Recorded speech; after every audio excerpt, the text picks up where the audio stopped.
ধীরে ধীরে আমাদের কাছ থেকে রমজান মাসও যাচ্ছে। রহমতের 10 দিন চলে গেল, মাগফিরাতের 10 দিন চলে গেল, এখন নাজাতের 10 দিন চলতেছে।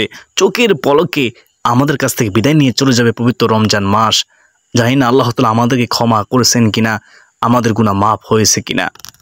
বেহেশতের পথে সুপ্রদিনী ভাই বোন, আজকে আমি গুনাহগার এমন 10টি জিকিরের কথা বলবো ইনশাআল্লাহ আজ্জাওয়াজাল্লাহ, যে 10টি জিকির যদি রমজানের শেষ 10 দিন অর্থাৎ নাজাতের 10 দিনে বেশি বেশি করে করতে পারেন, আপনি 10টি জিকিরের ফলাফল নিজ চোখে দেখে অবাক হয়ে যাবেন ইনশাআল্লাহ আজ্জাওয়াজাল্লাহ। এই 10টি জিকির করলে বিশেষ 10টি পুরস্কার পাবেন, বিন্দুমাত্র সন্দেহ নেই। এই 10টি জিকির করলে জীবনের সমস্ত গুনাহ মাফ হবে। চোখের গুনাহ, জবানের গুনাহ, হাতের গুনাহ, পায়ের গুনাহ, সগীরা কবিরা, শিরকে বেদাতি, জেনা ব্যভিচার, জানা অজানা সমস্ত গুনাহ আল্লাহ তাআলা ক্ষমা করে দিবেন।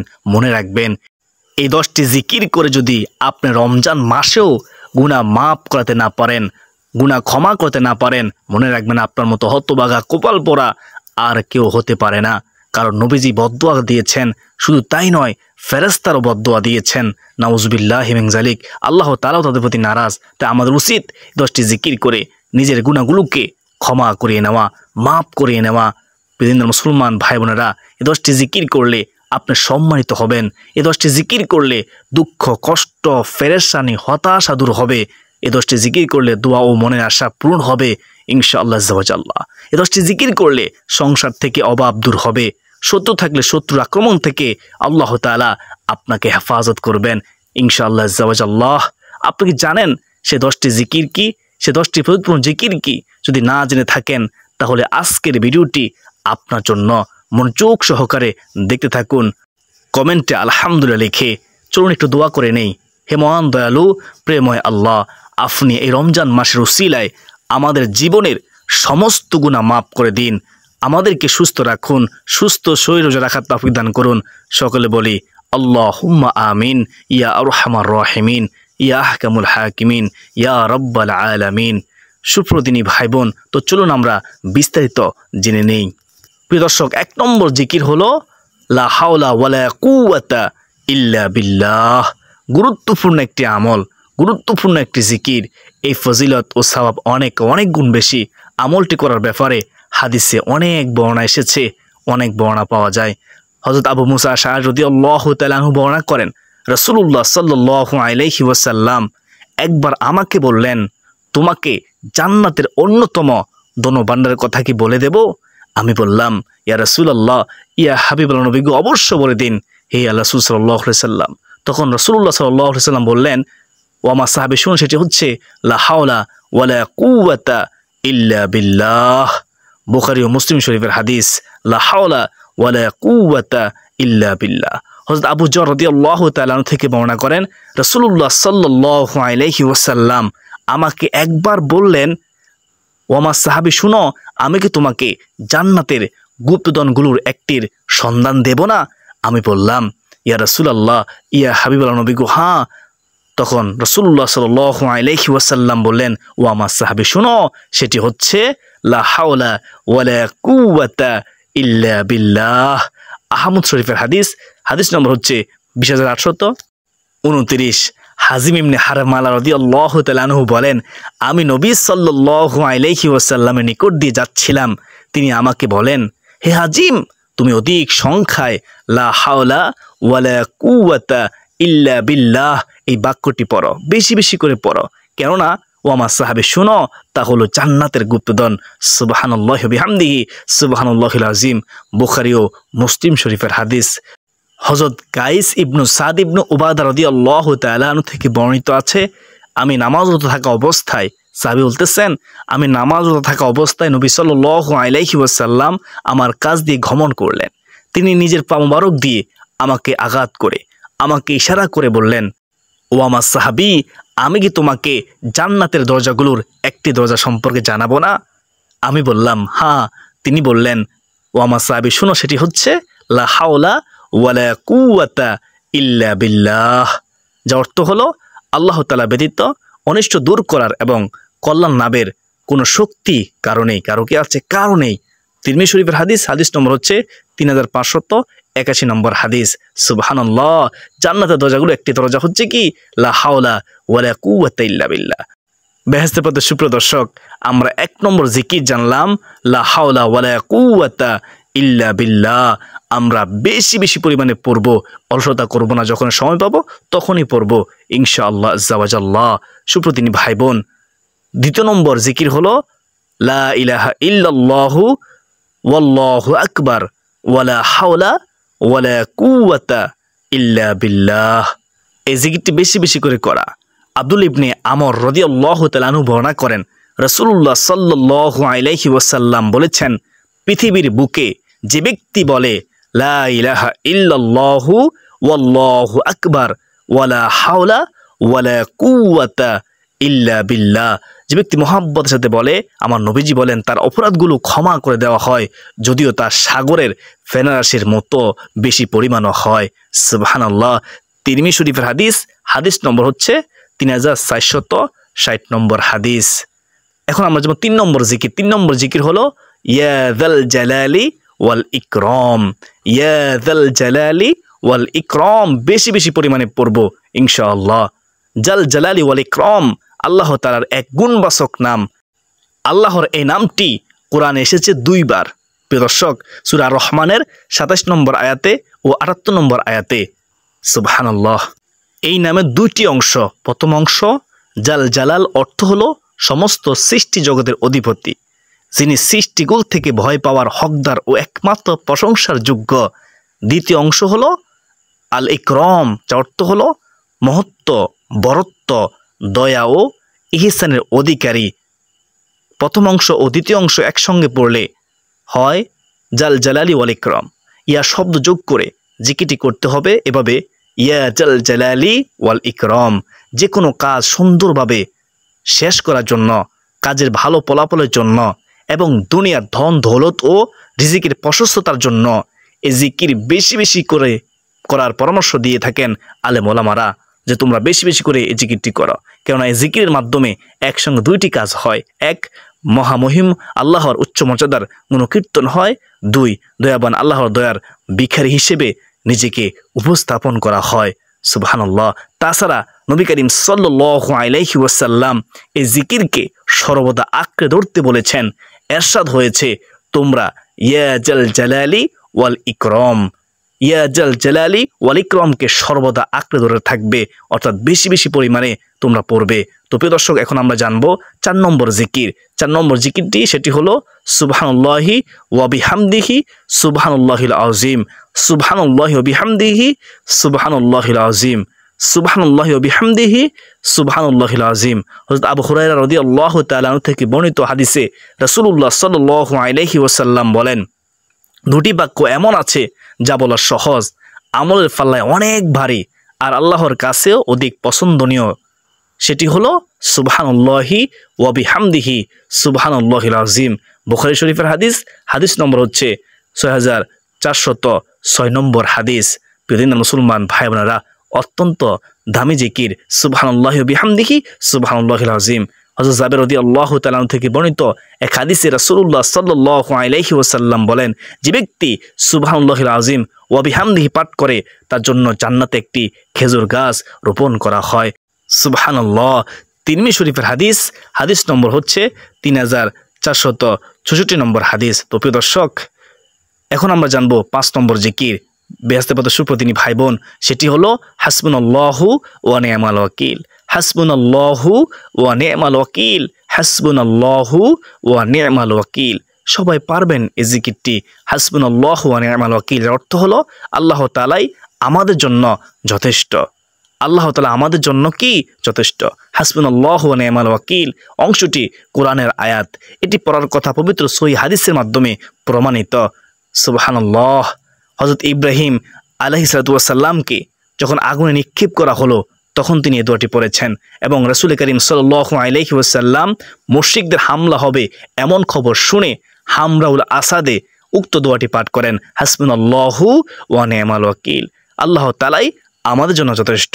হাসবুনাল্লাহু ওয়া নি'মাল ওয়াকিল। বুখারী শরীফ, হাদিস নম্বর হচ্ছে 4563, সূরা আল ইমরান, আয়াত নম্বর হচ্ছে 173। এছাড়াও আল্লাহ রাসূল সাল্লাল্লাহু আলাইহি ওয়াসাল্লাম এই বিশেষ দোয়াটি পাঠ করার ব্যাপারে উৎসাহিত করেছেন আমাদেরকে হাদিসের মাধ্যমে। তিরমিজি শরীফের হাদিস, হাদিস নম্বর হচ্ছে 3243 নম্বর হাদিস, হাসবুনাল্লাহু ওয়া নি'মাল ওয়াকিল, হাসবুনাল্লাহু ওয়া নি'মাল ওয়াকিল।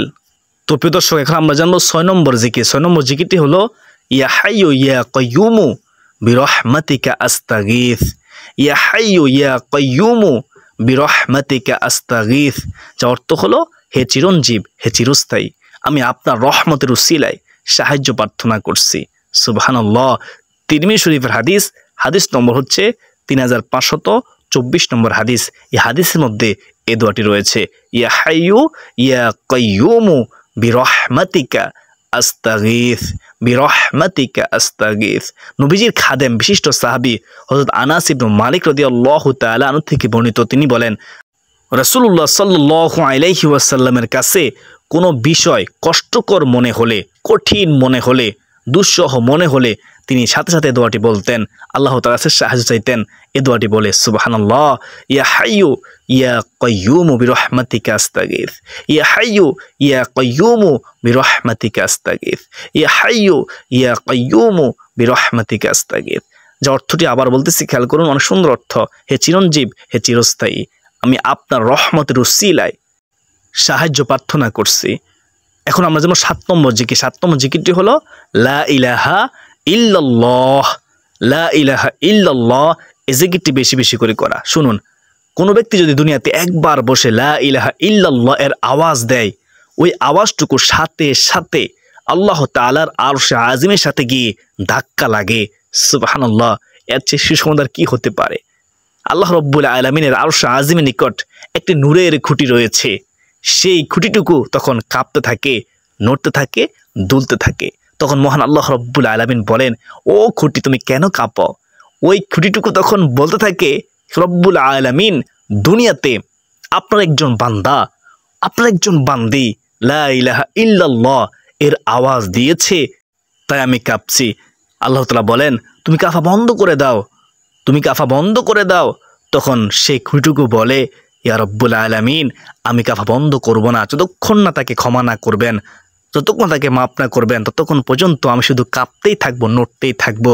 তখন মহান আল্লাহ রব্বুল আলামিন ওই বান্দাবান্দিকে সাথে সাথে ক্ষমা করে দেন। সুবহানাল্লাহ। প্রিয় দর্শক, লা ইলাহা ইল্লাল্লাহ জিকিরের গুরুত্বপূর্ণ কয়েকটি ফজিলতের হাদিস আপনাদের সামনে আমি গুনাহগার তুলে ধরতেছি, মনোযোগ দিয়ে শুনুন। ব্যস্ত প্রদর্শক, শুনলে আপনি অবাক হয়ে যাবেন। আমার বিশ্বাস আপনার কখনো এই জিকিরের আমল ছাড়বেন না ইনশাআল্লাহ। হযরত জাবির ইবনে আব্দুল্লাহ রাদিয়াল্লাহু তাআলা আনহু থেকে বর্ণিত, রাসূল করিম সাল্লাল্লাহু আলাইহি ওয়াসাল্লাম বলেছেন, সর্বোত্তম জিকির হচ্ছে লা ইলাহা ইল্লাল্লাহ এবং সর্বোত্তম দোয়া হলো আলহামদুলিল্লাহ। তিরমিজি শরীফের হাদিস। তাহলে আমরা জানলাম সর্বোত্তম দোয়া হলো আলহামদুলিল্লাহ এবং সর্বোত্তম জিকির হচ্ছে লা ইলাহা ইল্লাল্লাহ। সুপ্রদর্শক, হযরত মুআজ রাদিয়াল্লাহু তাআলা আনহু থেকে বর্ণিত, তিনি বলেন রাসূলুল্লাহ সাল্লাল্লাহু আলাইহি ওয়াসাল্লাম বলেছেন, যে ব্যক্তি খালেস অন্তরে মহাব্বতের সাথে একনিষ্ঠতার সঙ্গে আল্লাহকে খুশি করার জন্য লা ইলাহা ইল্লাল্লাহ বলবে, সে জান্নাতে প্রবেশ করবে। সুবহানাল্লাহ। মুসনাদে আহমদ শরীফের হাদিস, মান ক্বালা লা ইলাহা ইল্লাল্লাহ ফাদাখালাল জান্নাহ, যে ব্যক্তি বলবে লা ইলাহা ইল্লাল্লাহ সে জান্নাতে প্রবেশ করবে। এর চেয়ে সুসংবাদ কি হতে পারে? যে ব্যক্তি একমাত্র আল্লাহ রাব্বুল আলামিনকে সন্তুষ্টি করার জন্য লা ইলাহা ইল্লাল্লাহ বলবে, কিয়ামতের দিন সে এমনভাবে উপস্থিত হবে যে তার উপর জাহান্নাম হারাম হয়ে গিয়েছে। বুখারী ও মুসলিম শরীফের হাদিস, মুসনাদে আহমদ শরীফের হাদিস। সুবহানাল্লাহি ওয়া বিহামদিহি সুবহানাল্লাহিল আযীম। সুপ্রদিনী ভাই বোন, অত্যন্ত দামি জিকির লা ইলাহা ইল্লাল্লাহ, লা ইলাহা ইল্লাল্লাহ। হযরত আনাস রাদিয়াল্লাহু তাআলা আনহু থেকে বর্ণিত, রাসূল করিম সাল্লাল্লাহু আলাইহি ওয়াসাল্লাম বলেছেন, কিয়ামতের দিন মহান আল্লাহ তাআলা বলবেন, হে মুহাম্মদ সাল্লাল্লাহু আলাইহি ওয়াসাল্লাম, আপনার সৃষ্টির মধ্য হতে আপনার উম্মতের মধ্যকার এমন ব্যক্তিকে জান্নাতে প্রবেশ করান যে ব্যক্তি একদিন হলেও ইখলাসের সঙ্গে এ সাক্ষ্য দিয়েছে যে আল্লাহ তাআলা ছাড়া কোনো ইলাহা নেই এবং সের উপর মৃত্যুবরণ করেছে। মুসনাদে আহমদ শরীফের হাদিস। সৃষ্টির মধ্য হতে আপনার উম্মতদেরকে জান্নাতে প্রবেশ করান, তারা হাসতে হাসতে জান্নাতে প্রবেশ করবে। সুবহানাল্লাহ। যে ব্যক্তি সবসময় লা ইলাহা ইল্লাল্লাহ জিকির করবে, মহান আল্লাহ তাআলা তাকে ঈমানের সঙ্গে মৃত্যু নসিব করবেন সুবহানাল্লাহ, আল্লাহু আকবার। মৃত্যুর সময় কালিমা নসিব হবে, এর চেয়ে সুসংবাদ আর কি হতে পারে। আমরা বেশি বেশি পরিমাণে লা ইলাহা ইল্লাল্লাহ জিকির করার চেষ্টা করব ইনশাআল্লাহ। প্রতিদিন মুসলমান ভাই বোনেরা, আমরা অলসতা করব না। রমজান মাস শেষ হয়ে যাচ্ছে, আমরা রমজান মাসে বেশি বেশি পরিমাণে লা ইলাহা ইল্লাল্লাহ জিকির করব ইনশাআল্লাহ। বেহেশতের পথে সুপ্রিয় দর্শক, এখন আমরা জানবো 8 নম্বর জিকির। 8 নম্বর জিকির হলো সুবহানাল্লাহ। সুবহানাল্লাহ বেশি বেশি পরিমাণে পড়া, যখন সময় পাবেন তখনই পড়বেন, অলসতা করবেন না। রমজান মাস শেষ হয়ে যাচ্ছে, সুবহানাল্লাহ বেশি বেশি করে পড়ুন। প্রিয় দর্শক, আপনি কি জানেন যে সুবহানাল্লাহ জিকিরে কত দাম, কত সম্মান, কত গুরুত্ব? আল্লাহ তাআলা বলেন, আমার কোন বান্দা যদি একবার সুবহানাল্লাহ এর আওয়াজ দেয়, আমি আল্লাহ আসমান ও জমিনের মধ্যবর্তী যত ফাঁকা জায়গা রয়েছে, যত খালি জায়গা রয়েছে, আল্লাহ তাআলা বলেন আমি আল্লাহ সকল ফাঁকা জায়গাগুলোকে, খালি জায়গাগুলোকে নেক দ্বারা পরিপূর্ণ করে দেই। সুবহানাল্লাহি ওয়া বিহামদিহি সুবহানাল্লাহিল আযীম। সুপ্রদিনী ভাই বোন, আপনি যদি চেয়ে থাকেন যে আপনার আমল নামায় এত পরিমাণ নেক দ্বারা পরিপূর্ণ হোক, তাহলে ইনশাআল্লাহ আযজা ওয়া জাল্লা আজকের পর থেকে আপনি অবশ্যই সুবহানাল্লাহ এই জিকিরটি বেশি বেশি পরিমাণে পাঠ করবেন ইনশাআল্লাহ আযজা ওয়া জাল্লা। সুবহানাল্লাহ জিকিরের দ্বিতীয় ফজিলত হলো, প্রিয় দর্শক, কেউ যদি একবার সুবহানাল্লাহ পাঠ করে, মহান আল্লাহ রাব্বুল আলামিন জান্নাতের মধ্যে একটি গাছ তার জন্য রোপণ করেন। কিতাবে আছে ওই গাছের ছায়া এত লম্বা হয় যে একটি দ্রুতগামী ঘোড়া যদি 500 বছর পর্যন্ত দৌড়ায়, তাহলেও ওই গাছের ছায়া অতিক্রম করতে পারবে না। আল্লাহু আকবার কাবীরা। প্রিয় দর্শক, মহান মালিকের দরবারে সবচেয়ে প্রিয় বাক্যটি হচ্ছে, দামি বাক্যটি হচ্ছে সুবহানাল্লাহ, যার অর্থ হচ্ছে আল্লাহ তাআলা পবিত্র। তাই আসুন আজকের পর থেকে আমরা সুবহানাল্লাহ জিকিরটি আমরা বেশি বেশি পরিমাণে পাঠ করব ইনশাআল্লাহ। এখন আমরা যাব 9 নম্বর জিকির। 9 নম্বর জিকিরটি হলো আলহামদুলিল্লাহ। রমজান মাস শেষ হয়ে যাচ্ছে, আমরা আলহামদুলিল্লাহ জিকিরটি বেশি বেশি পরিমাণে করার চেষ্টা করব ইনশাআল্লাহ। আলহামদুলিল্লাহ শব্দের অর্থ হলো সমস্ত প্রশংসা মহান আল্লাহ তাআলার জন্য। সমস্ত প্রশংসা কার জন্য? মহান আল্লাহ রাব্বুল আলামিনের জন্য। মহান মালিক আল্লাহ রাব্বুল আলামিন পবিত্র কোরআন কারিমে বলেন, হে নবী, হে আমার দোস্ত, আপনি আপনার সকল উম্মতদেরকে জানিয়ে দিন, সকল উম্মতদেরকে বলে দিন, যেই উম্মত অর্থাৎ যেই বান্দা আমি আল্লাহর নিয়ামত পেয়ে নিয়ামতের শুকরিয়া আদায় করলো না, আমি আল্লাহ তার নিয়ামতকে ছিনিয়ে নিয়ে যাই, কেড়ে নিয়ে যাই। নাউজুবিল্লাহি মিন যালিক। আল্লাহ তাআলা বলেন, আর যে আমার নিয়ামত পেয়ে নিয়ামতের শুকরিয়া আদায় করলো, আমি আল্লাহ তার নিয়ামতকে আরও বৃদ্ধি করে দেই, আরও বাড়িয়ে দেই। সুবহানাল্লাহি ওয়া বিহামদিহি সুবহানাল্লাহিল আযীম। দেখুন প্রিয় দর্শক, এই পৃথিবীতে শুধু মানুষ ব্যতীত যত প্রাণীকুল মাখলুকাত আল্লাহ রাব্বুল আলামিন সৃষ্টি করেছেন, সকল কিছুই আমাদের উপকারের জন্য, আমাদের কল্যাণের জন্য মহান আল্লাহ রাব্বুল আলামিন সৃষ্টি করেছেন। এজন্য আমরা একটিবার হলেও বলতে পারি মন প্রাণ উজাড় করে মহব্বতের সাথে আলহামদুলিল্লাহ। আমরা যদি আল্লাহ তাআলার প্রশংসা বেশি বেশি পরিমাণে করি, ইনশাআল্লাহ আল্লাহ রাব্বুল আলামিন আমাদেরকে উত্তম যা খায়ের কল্যাণ দান করবেন, বিন্দুমাত্র সন্দেহ নেই ইনশাআল্লাহ আযজা ওয়া জাল্লা। তো প্রিয় দর্শক, 10 নম্বর সর্বশেষ জিকিরটি হলো আল্লাহু আকবার। বেশি বেশি পড়া। রমজান মাস শেষ হয়ে যাচ্ছে, নাজাতে 10 দিন চলতেছে, আপনারা এই জিকিরটি বেশি বেশি পরিমাণে করবেন ইনশাআল্লাহ। যে ব্যক্তি সকাল সন্ধ্যায় 100 বার করে আল্লাহু আকবার বলল, আমার নবীজি বলেন ওই দিনে তার চেয়ে বেশি আমল আর কেউ করতে পারবে না। তবে যদি কেউ তার সমানে জিকিরগুলো পাঠ করে, সুবহানাল্লাহ, আলহামদুলিল্লাহ, ওয়া লা ইলাহা ইল্লাল্লাহু আল্লাহু আকবার, তাহলে ভিন্ন কথা। যে ব্যক্তি সকালে ও বিকালে সূর্যোদয়ের আগে ও সূর্যাস্তের আগে 100 বার সুবহানাল্লাহ বলবে, সে যেন 100টি হজ আদায় করলো এবং 100টি উট আল্লাহর ওয়াস্তে দান করলো, আল্লাহর রাস্তায় দান করলো। সুবহানাল্লাহ সুবহানাল্লাহ। যে ব্যক্তি এই 2 সময়ে 100 বার আলহামদুলিল্লাহ বলল, সে যেন আল্লাহর পথে জিহাদের জন্য 100টি ঘোড়ার পিঠে মুজাহিদ প্রেরণ করলো, অথবা আল্লাহর রাস্তায় 100টি গাজওয়া বা অভিযানে শরীক হলো। সুবহানাল্লাহ। আর যে ব্যক্তি এই 2 সময় 100 বার করে লা ইলাহা ইল্লাল্লাহ পাঠ করলো, সে যেন ইসমাইল বংশের 100 ব্যক্তিকে দাসত্ব থেকে মুক্তি প্রদান করলো। সুবহানাল্লাহ। বেহেশতের সুপ্রিয় দর্শক, আমি মনে করি যেহেতু আজকের ভিডিওটি অনেক গুরুত্বপূর্ণ ছিল, তাই ভিডিওটি অবশ্যই শেয়ার করে দিবেন ইনশাআল্লাহ এবং কমেন্টে লিখুন আলহামদুলিল্লাহ। সমস্ত প্রশংসা আল্লাহ তাআলার জন্য।